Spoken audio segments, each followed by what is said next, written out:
Maître Gallo, bonjour. Bonjour. On est de votre cabinet de Sophia Antipolis et vous m'aviez parlé d'une audience de correctionnel qui vous avait un peu interpellé. Alors, est-ce que vous pouvez m'en dire un peu plus?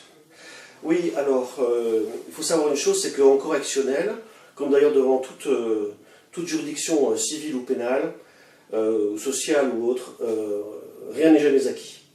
Donc on arrive avec un dossier, on a travaillé le dossier, on s'est fait une idée sur le projet de défense du client, et il se trouve qu'on peut être désarçonné à la barre, puisque selon la sensibilité de la juridiction, il se trouve que ce qui paraissait peut-être non pas une formalité, mais quelque chose de pas très difficile à gérer, devient tout d'un coup extraordinairement compliqué. Et donc il faut avoir la présence d'esprit pour rebondir comme un chat à l'audience et partir dans une direction tout à fait nouvelle. Alors là, dans ce dossier, que s'est-il passé? J'ai un client qui est trompé par sa femme, à répétition, et ça dure un certain temps, et donc il s'emporte, et un beau matin, il l'attend au moment de son départ au travail, et brandit une arme sous le nez pour l'obliger à communiquer son téléphone portable, regarder les SMS, afin d'avoir le cœur net sur en fait, ce qu'il sait déjà. Or, madame porte plainte et monsieur ensuite est convoqué devant un tribunal correctionnel. Voilà, pour violence avec arme. Donc, ce sont des faits qui sont très graves, parce que violence avec arme, c'est ça aurait pu aller beaucoup plus loin, éventuellement vers quelque chose de criminel, si monsieur s'était laissé emporter. Donc effectivement, la présidente insiste sur cet aspect des choses à la lecture du dossier, lorsque le client est appelé à la barre. Sauf que, et c'est pour ça que moi j'étais arrivé avec une autre conception du dossier, sauf que l'arme n'est pas une arme, mais c'est un jouet. Voilà, c'est un pistolet, certes en métal, mais c'est un pistolet à pétard. Il est factice. Factice, un jouet pour enfants. Bon. Mais on sait très bien que le code pénal réprime quand même le fait de venir avec une arme factice, menacer quelqu'un, parce que la personne qui est menacée, qui est victime, ne le sait pas forcément, et elle peut avoir une émotion, elle peut très bien avoir un infarctus. Donc ce qui est réprimé par le code pénal, c'est la violence même psychologique qui peut être occasionnée au moyen d'une arme, fût-elle même factice. Voilà, parce qu'on ne sait pas quel est le ressenti en face. Mais il y a quand même une différence.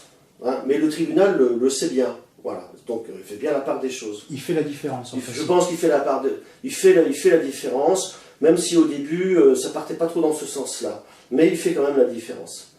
Et là où moi je fais surtout une autre différence, c'est d'expliquer à la juridiction pourquoi on en est là.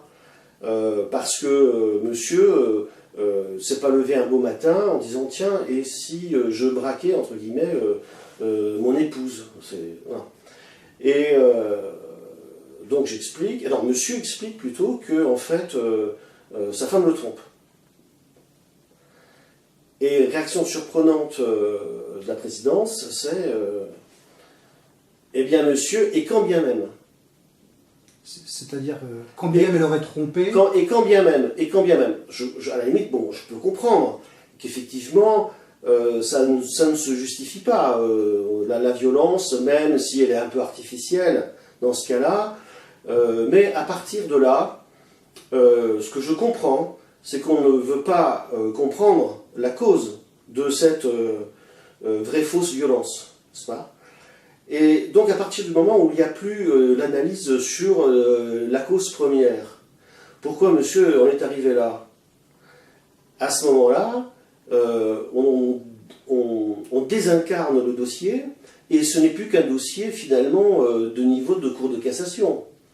Or on n'y est pas, parce que c'est une discussion qui est strictement juridique. Qu'est-ce que la définition juridique de la violence, la définition juridique d'une arme, et puis quelle est la jurisprudence dans ce domaine-là, et puis monsieur Intel contre madame Intel, à la limite ça n'a aucune importance.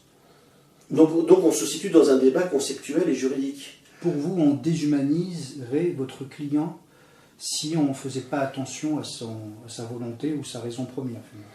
Oui, parce qu'à ce moment-là, quelle va être l'échelle des peines? Quelle est l'appréhension du dossier par un magistrat? S'il part du principe que, ma foi, monsieur n'aurait pas dû avoir cette réaction-là, parce que quand bien même il aurait été, ce que j'explique après, il aurait été trompé, humilié avec des manifestations de madame, de repentance, mais en fait non, elle recommence de plus belle. Effectivement, on peut comprendre que monsieur n'est pas un robot et a une réaction épidermique qui certes est inappropriée, bien sûr, etc. Mais bon, il ne peut pas ne pas en tenir compte. Eh bien, on ne veut pas en tenir compte. Alors les mauvaises langues, puisque je n'étais pas seul dans la salle d'audience, il y avait peut-être des avocats, il y avait des justiciables, et compte tenu de la composition du tribunal, du parquet, etc., voilà, avait tendance à dire que c'était un petit peu peut-être de la misogynie.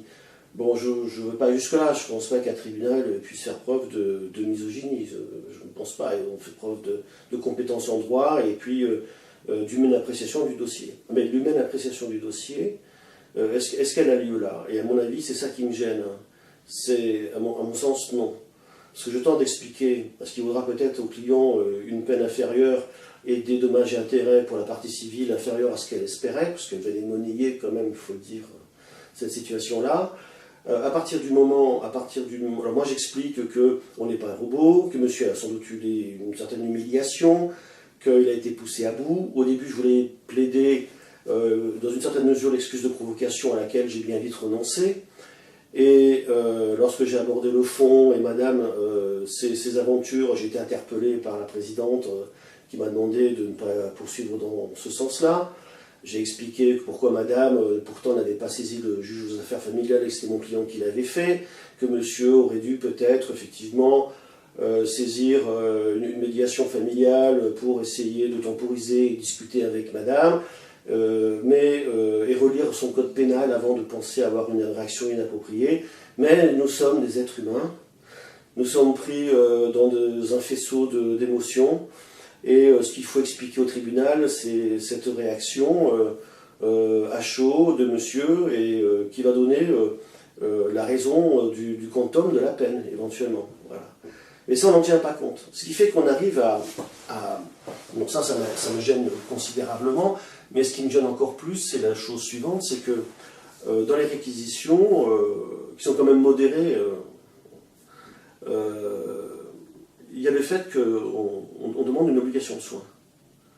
Et là, ça devient très embêtant parce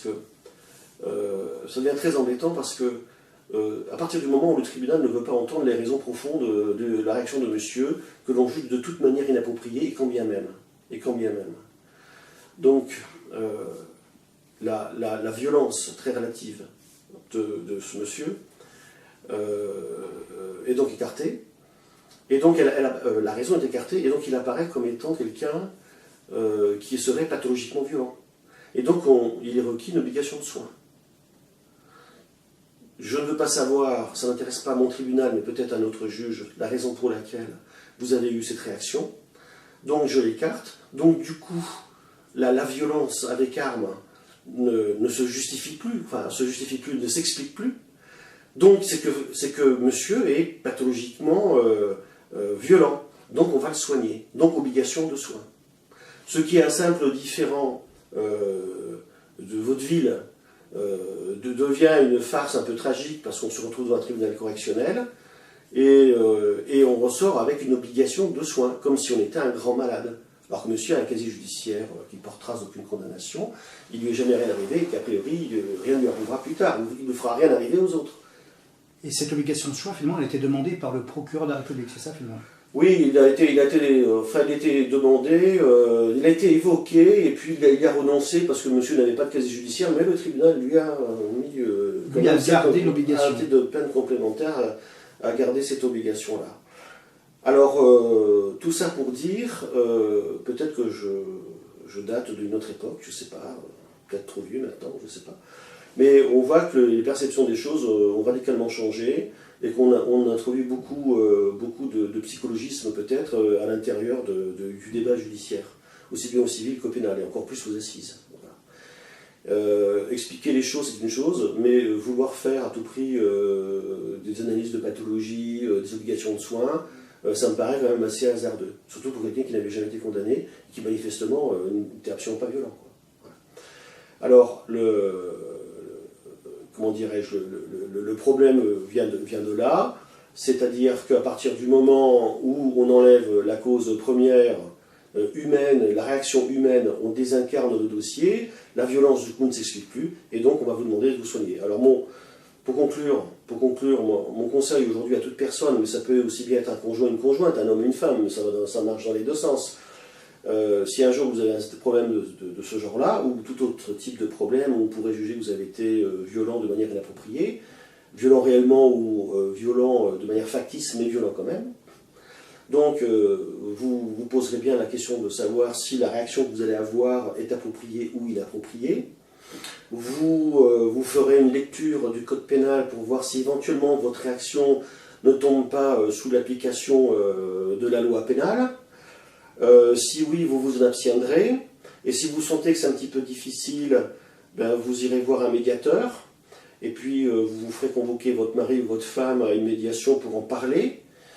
Et vous irez consulter de vous-même également un psychologue ou un psychiatre pour lui dire, par exemple, je suis trompé, mais j'ai ressenti un titillement de jalousie, ce n'est pas normal, c'est sans doute de ma faute, donc docteur, je voudrais que vous me soigniez pour ça, j'ai été jaloux, c'est pas normal, et bien évidemment, comme j'ai eu ce type de comportement, j'aurais pu avoir ce type de comportement pour indemniser madame de ses souffrances psychologiques qu'elle a endurées du fait que j'aurais peut-être pu passer à l'action.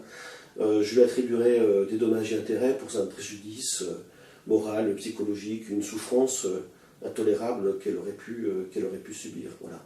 Donc mon conseil aujourd'hui, je veux dire avec ironie, mais est-ce que c'est vraiment de l'ironie? Parce que ça s'est passé comme ça. Je suis trompé, je donne des dommages et intérêts à mon conjoint, je suis condamné, je m'excuse et je vais me faire soigner. Voilà.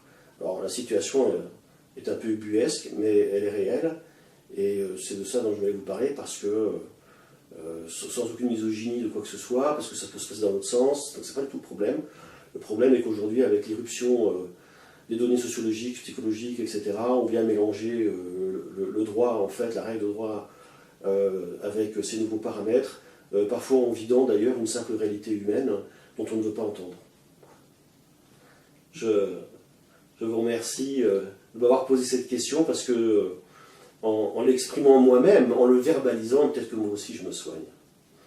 Merci beaucoup, Maître Gallo. Merci. Et à bientôt, j'espère, pour votre prochaine vidéo. À bientôt, merci.